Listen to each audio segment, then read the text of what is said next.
Hiya, my name is Jess and welcome to my channel, Have a Look at This. Today I'm going to be reviewing and discussing Rebecca by Daphne du Maurier. This is going to be a spoiler-free review, so if you haven't read Rebecca, please don't leave.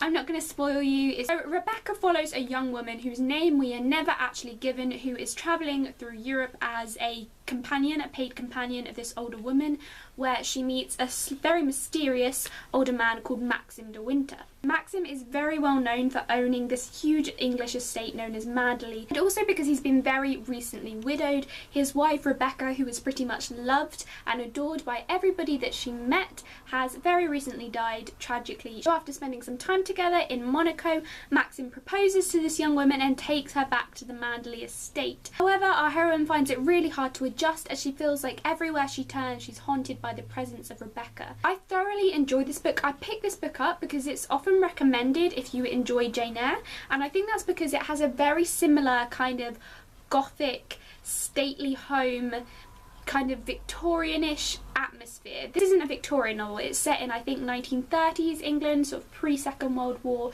but it has that same kind of gothic feel to it, that heaviness, if you know what I mean. In this review I'm going to touch on three things: plot, character and atmosphere. First up is plot. It's a very slow moving plot. It essentially focuses on this young girl's struggles with adjusting to life in a place where she feels like she's always going to be second best to this ghost of Rebecca. If you're looking for an action-packed story, I wouldn't say that this is the one for you. It's a very slow mover, but I personally really enjoyed that. Like I said, this book has a very gothic feel to it, and by having such a slow moving plot, you really got the feel of the suspense kind of building up inch by inch, and it just made for such a brilliant climax at the end. Next, characters. I found the characters in this book to be so interesting in that I didn't really like any of them. I feel like I should explain myself a bit there. I feel like the author does a really good job. When you don't like the characters, you wouldn't want to be friends with the characters, but you can still empathise with them and you can still see where they're coming from,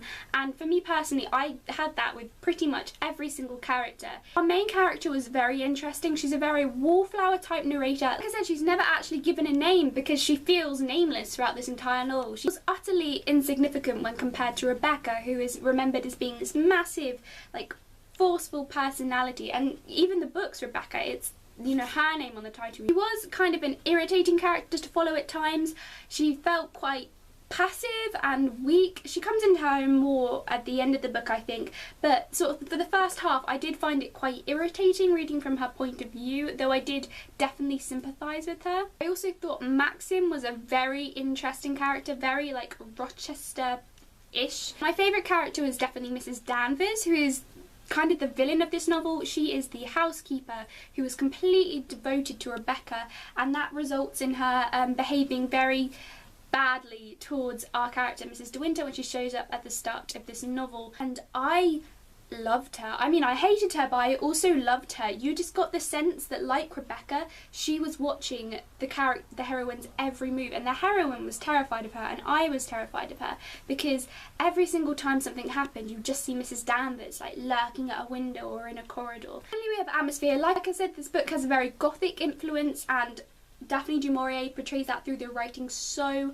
well. Her writing's very descriptive, very atmospheric. Manderley is this huge, grandiose estate, and she does a very brilliant job of just painting that in your mind. There's so much imagery in this book. You read it and you're just kind of like flooded with all of these images from these gorgeous passages. What's so brilliant about the atmosphere of this book, though, is that through her writing, Daphne du Maurier almost creates this feeling like you're being haunted by this presence of Rebecca as well, because you're so intrigued by her character, but you don't really find out that much about her. But her presence and her character is in every single page, and it was just such a suspenseful read. A few criticisms I would have is there isn't actually that much that happens in sort of the middle chunk of this book. Most of the really significant events occur at the beginning and at the end, so there is quite a slow moving chunk in this book, and whilst it does help to build suspense, it can be quite easy to put down at times. However, I did really enjoy this book, and I ended up giving it a 4.5 out of 5 stars. Thank you for watching this review. I will see you next time. Goodbye.